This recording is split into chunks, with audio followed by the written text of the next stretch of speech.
Se existe uma coisa que muitos escritores iniciantes entendem errado sobre escrever histórias, é que o importante de uma história não é o que acontece nela, mas sim que emoções ela transmite para sua audiência. Realmente não importa se a sua história ela tem uma ideia genérica, se ela já foi explorada muitas vezes essa ideia, se é um cenário que já foi muito utilizado, se é cyberpunk, se é fantasia medieval europeia. Realmente isso não importa. E quando eu digo que não importa ter uma ideia super original, eu digo isso no sentido de você fazer uma boa história.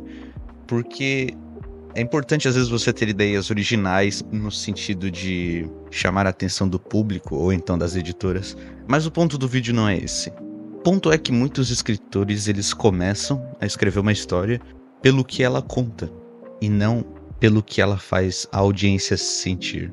Tá, eu talvez não esteja sendo muito claro aqui, mas qual é a diferença entre uma história de ficção e uma história da vida real?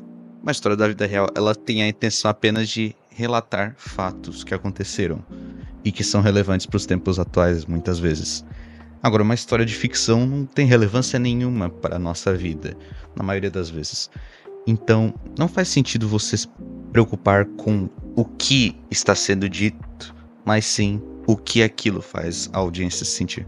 Porque no final das contas, o que torna uma história especial para uma pessoa não é o que está sendo contado lá, mas sim o que essa história faz a pessoa sentir. Histórias aparentemente entediantes, como por exemplo A Morte de Ivan Ilitch, são memoráveis porque esses livros fazem as pessoas sentirem coisas diferentes que elas não sentiram antes em outros livros, em outras mídias. É uma história de um homem que morreu. É isso. O ponto que eu estou querendo ressaltar aqui é que não importa o quão excepcional é a sua ideia de trama, os seus personagens, se a sua história ela não faz os seus leitores sentirem alguma coisa, ela é vazia e provavelmente será esquecida por eles daqui a um tempo. Então eu convido vocês a refletirem quando vocês escreverem alguma coisa. Vocês que estão começando a escrever o livro de vocês ou que estão na metade do caminho, pensem consigo mesmo. O que essa história traz de emoções para o leitor? Por que o leitor se conectaria com essa história? Por que essa seria a história favorita de alguém? Pense por um momento sobre isso. Bom, era isso que eu tinha para dizer. Continuem lendo, escrevendo e fiquem com Deus. Até.